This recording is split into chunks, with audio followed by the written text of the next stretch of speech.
Welcome to the world of science fiction stories, and don't forget to like, share and subscribe my channel. Enjoy the listening. Human mechanics' useless royal inheritance was about to become the universe's strongest weapon. The lights in Argo Station's lower decks flickered with the same dying energy as everything else in this part of space, dim, unreliable, forgotten. Yar.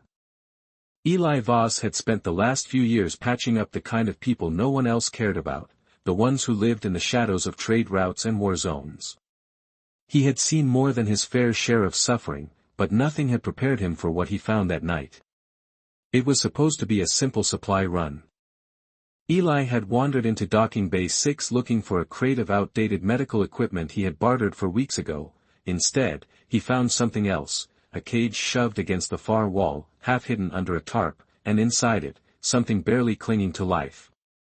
The first thing he noticed was the silence. There was no growl, no sound of resistance, only shallow, ragged breathing. Then, as he stepped closer, his breath caught in his throat. A wolf, no, not just a wolf. Even through the grime and filth, Eli could see what it was, an albino, rare, massive even in its weakened state. Its white fur was so dirty it had taken on a sickly gray hue, and its body was riddled with sores, burns, and half-healed scars. The galaxy had abandoned it, left it to rot in this metal tomb. Eli knelt, fingers brushing against the rusted bars. The creature didn't react, it didn't even look at him. He swallowed hard. He had seen dying men, had held them in his arms and tried, and failed, to keep them breathing long enough to save them. But this was something else. Someone had owned this wolf once, someone had cared enough to breed something so rare, so deadly, and then, for whatever reason, had thrown it away. Eli gritted his teeth. He hated waste, and he hated cruelty even more. His decision was made before he even knew he had made it. Reaching for his knife, he jammed the blade into the rusted lock and twisted the metal until it snapped. Yet the wolf still didn't move. Eli exhaled sharply. This wasn't going to be easy, but then again, nothing worth saving ever was. The moment Eli opened the cage, he expected resistance. Instead, there was nothing. The wolf didn't move, didn't flinch, didn't even try to bite, and that scared him more than if it had lunged for his throat.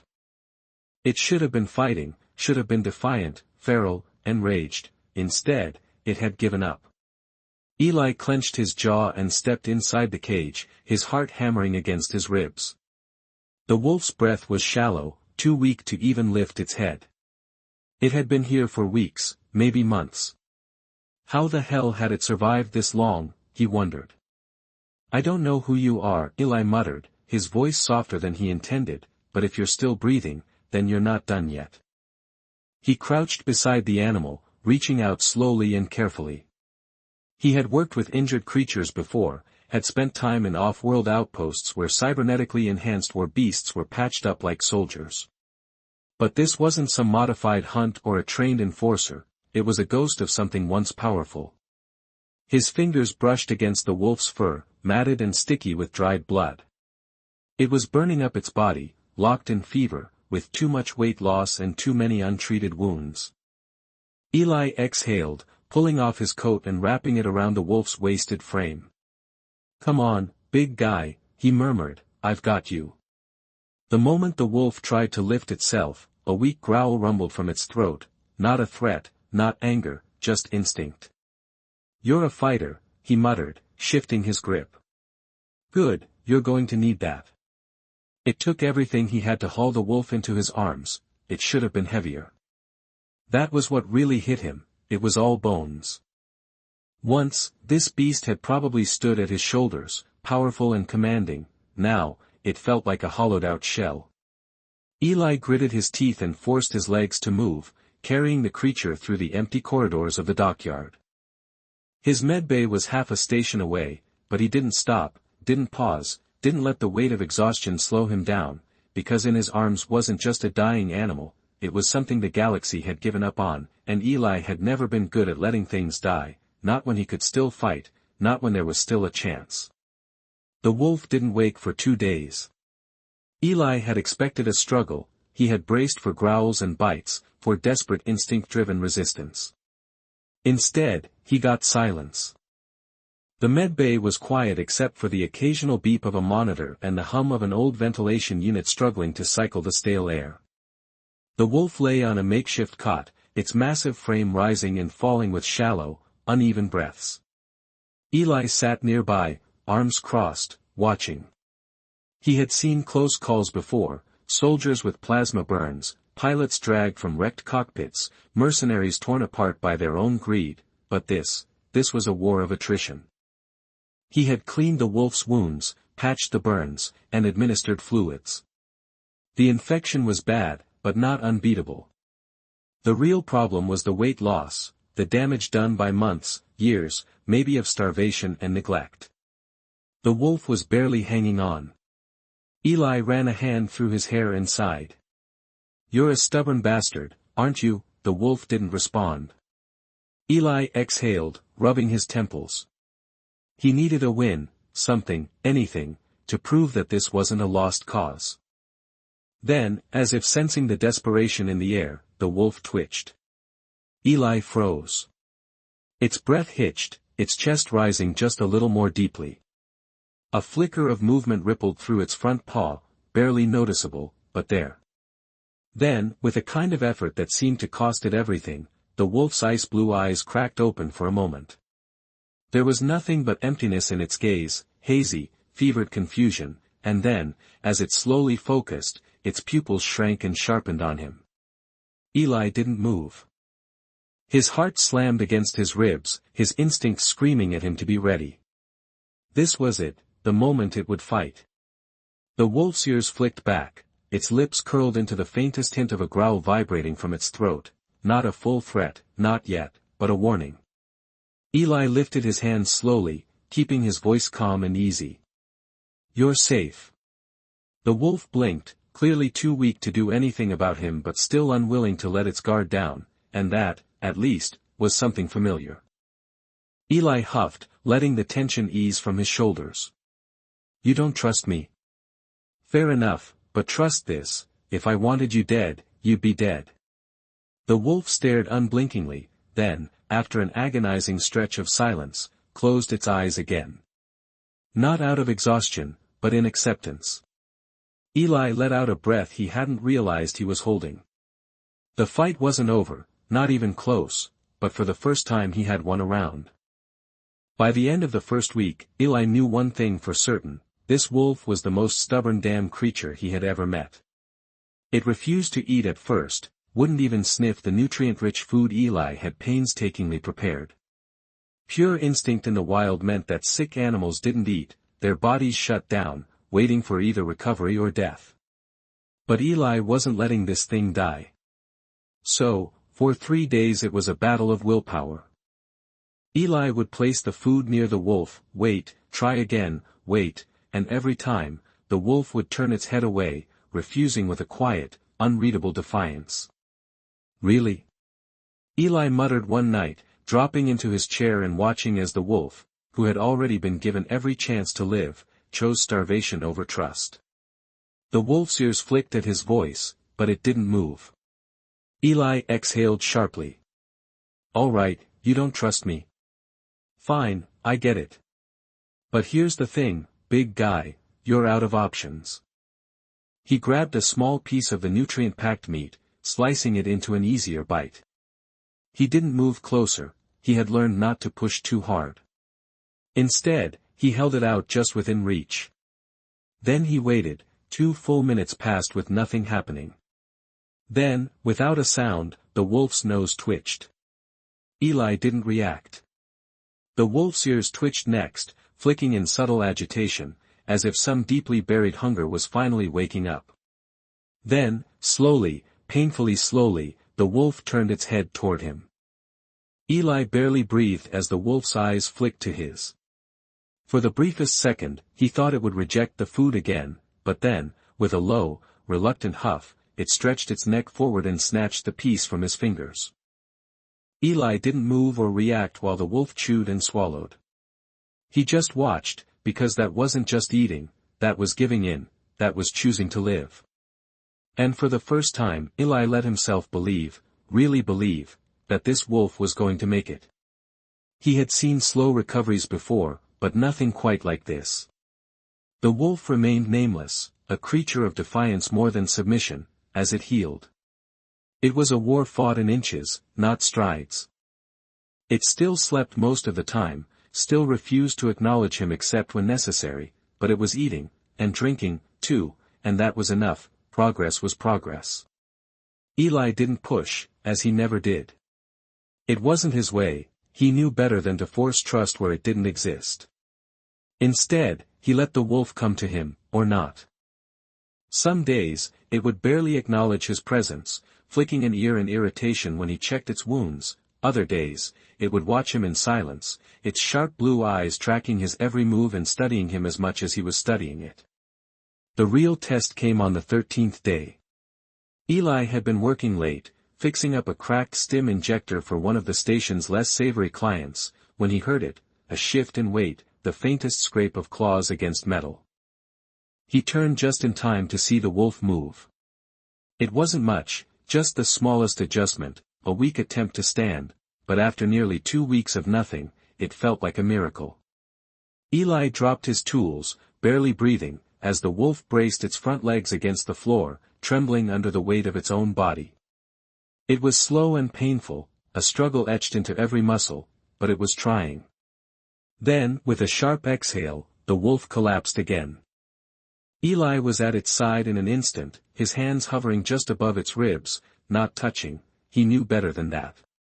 The wolf let out a low growl, not of anger but of frustration. He huffed, yeah, tell me about it. The wolf's breathing was heavy, its body shaking with the effort, but it didn't look defeated, it looked angry, angry at itself, angry at its own weakness. Eli let out a slow breath. He knew that feeling too well. All right, he murmured, shifting back onto his heels, tomorrow we try again. The wolf flicked an ear but didn't fight him, and that was the first step. Chapter 6, The Fire Inside. The next morning, the wolf didn't wait for him to push it. It tried again, this time, Eli was ready. He stayed close, but not too close, letting the wolf find its balance and find its own strength. The first attempt ended as before, with a collapse, heavy panting, and a frustrated huff, but the second attempt lasted longer, and the third even longer. By the end of the day, it was standing, unsteady, weak, but standing. Eli leaned against his workbench, arms crossed, watching. Knew you had it in you, he said. The wolf didn't react, but something flickered in its gaze, something sharper. Eli could see it now, he could feel it. This wasn't just survival, or just instinct, it was anger. Not anger at him, not anymore at whoever had left it to die, or at whatever had broken it. Yeah, I'd be pissed too, Eli exhaled. The wolf's tail flicked once, as if in agreement, but for the first time since he had found it in that rusted cage, Eli didn't see something on the edge of death. He saw something fighting to come back, and for the first time he knew it would. Eli had always been a patient man, medicine required it. Healing was not an instant thing, not a clean thing. It was slow, it was painful, and it was riddled with setbacks. He had learned that years ago treating soldiers on the front lines of dying wars, watching men and women he had just stitched together fall apart again, hour after hour. But this wolf, this creature the galaxy had abandoned, was testing even his limits. It had been a month since he found it writhing in that cargo bay, and in that time it had learned how to stand again, how to move again, how to fight against the weight of its own broken body. But there was something more than just recovery happening here. There was something raw inside the wolf, something that refused to die even after everything it had been through. It wasn't just trying to heal, it was trying to become something else entirely. Eli could see it in the way it moved now, in the way it carried itself. The wolf wasn't just getting better, it was reclaiming itself, and that meant it was finally ready to fight back. The first time it lunged at him, Eli barely dodged in time. It hadn't been an attack, not really, there had been no anger in the movement, no desperation, it had been calculated, a test. Eli had been reinforcing a joint brace, carefully tightening the straps, when the wolf tensed beneath him. There was no warning, just motion. Teeth snapped shut inches from his wrist. Eli pulled back fast, his heart hammering, but he didn't reach for a weapon. He had learned something about this wolf: it wasn't trying to kill him. If it had wanted to, it would have already. Instead, it locked eyes with him, steady, waiting. Eli exhaled, rubbing a hand down his face. "You testing me now, huh?" The wolf didn't blink. Eli slowly crouched back down, his voice even. "All right, let's get something straight. If you're going to try me, you'd better not miss." The wolf flicked an ear, then, as if satisfied with his response, it huffed and settled back down, not defeated, not cowed, just watching. I let out a slow breath. This isn't an animal that's grateful to be alive. It isn't waiting for my affection, my praise, or my comfort. It isn't trying to be tamed, it's deciding if it still has a place in this world, and I'm just along for the ride. The training began naturally after that. It wasn't something Eli planned, but he could feel the shift between them. The wolf accepted that he wasn't going anywhere. Now, it needed something else, it needed a reason to keep moving. So he gave it one every day. He forced it to move more, to push harder. He made it walk across the workshop floor without collapsing, then he made it run, then he made it fight, not against him, not yet, but against itself. Every command, every small lesson was a battle between its battered body and the raw power still buried underneath. Some days, it would stumble, other days, it would snarl in frustration, too angry at its own limits to stop, but it never gave up. And that was the moment Eli knew, this wolf wasn't just going to live, it was going to rise again. The first time the wolf reacted to danger, it happened so fast that Eli barely had time to process it. It had been a quiet night, or as quiet as Tarvo Station ever got. Eli had been running diagnostics on his medkit, making sure his supply levels were still holding up, when a low, warning growl cut through the air. He had never heard that sound from the wolf before. It wasn't the snarl of an injured animal, it wasn't frustration or irritation, it was something old, instinctual, and deadly. Eli turned sharply, his pulse spiking. "What is it?" he demanded. The wolf was standing now, its body rigid, its fur bristling. It wasn't just looking at the door, it was tracking something. Eli's stomach dropped. Someone was outside, and whoever it was, they weren't supposed to be there. The moment he reached for his pulse pistol, the door slammed open. Eli barely had time to react before a figure stormed into the room, a mercenary, heavily armed, face shadowed under a tactical visor. Eli moved fast, snapping his pistol up, but the wolf moved faster. It launched before the mercenary could react, a flash of white against the dim light of the workshop. The first impact sent the intruder staggering back, their weapon clattering to the floor as the wolf's weight drove them against the wall. The growl that followed was deep, primal, full of something that had been locked away for too long. The mercenary tried to shove the wolf off, tried to pull a blade from their belt, but they never got the chance because the wolf didn't hesitate, it bit down hard. The scream was short and sharp, cut off by the sickening crunch of breaking bone. Eli should have been horrified, should have been worried that the creature he had spent so long trying to heal had just ripped through a man's arm like it was paper, but he wasn't. Because this wasn't madness, this wasn't rage, this was a calculated decision. The wolf had seen a threat, and it had acted. The mercenary crumpled to the ground, clutching his ruined arm, while the wolf stepped back, its breath heaving and its ice-blue eyes still fixed on its enemy, waiting. Eli didn't even realize he was grinning until he felt the tension ease from his chest. He lowered his pistol and stepped forward. "Well," he muttered, glancing down at the mercenary, "I guess that answers the question of whether you're ready." The wolf didn't look at him, it just flicked an ear, then huffed in what sounded like mocking amusement, the same sound it had given him that first night. Eli let out a long breath. He had spent years trying to bring this creature back to life, and now it was alive again, and it was ready to fight. The air in the workshop was thick with the scent of blood and ozone. The mercenary groaned on the floor, cradling his shattered arm, his breath coming in sharp, ragged bursts. The wolf stood over him, its white fur bristling and its sharp blue eyes locked on the intruder like a predator waiting for the final strike. Eli didn't speak right away. He had spent years patching up people who had gotten themselves into worse situations, had seen enough dying men and broken bodies to know when someone was out of the fight. The mercenary wasn't getting up anytime soon, the wolf had made sure of that. But this wasn't just about a fight, it was a message. Someone had sent this man, and whoever they were, they knew about the wolf. Eli exhaled, rubbing the tension from his jaw. He kept his grip steady on his pulse pistol, but it was clear he wasn't the real threat here, not anymore. The wolf hadn't moved from its spot, it still stood over the man, its tail low, its stance wide, dominant, not threatened, not afraid. Eli had spent the last few years teaching this creature how to live again. He hadn't realized he had also been teaching it how to fight. The mercenary coughed, shifting slightly, and the wolf let out a deep, guttural growl, a warning. Eli stepped forward, his boots crunching against the debris of the broken workbench. "You've got about 5 seconds to tell me who sent you," he said in a low voice. The mercenary let out a pained chuckle, blood dripping from his split lip. "You think this is over?" he rasped. Eli tilted his head, unimpressed. "I think you're lucky you still have a throat."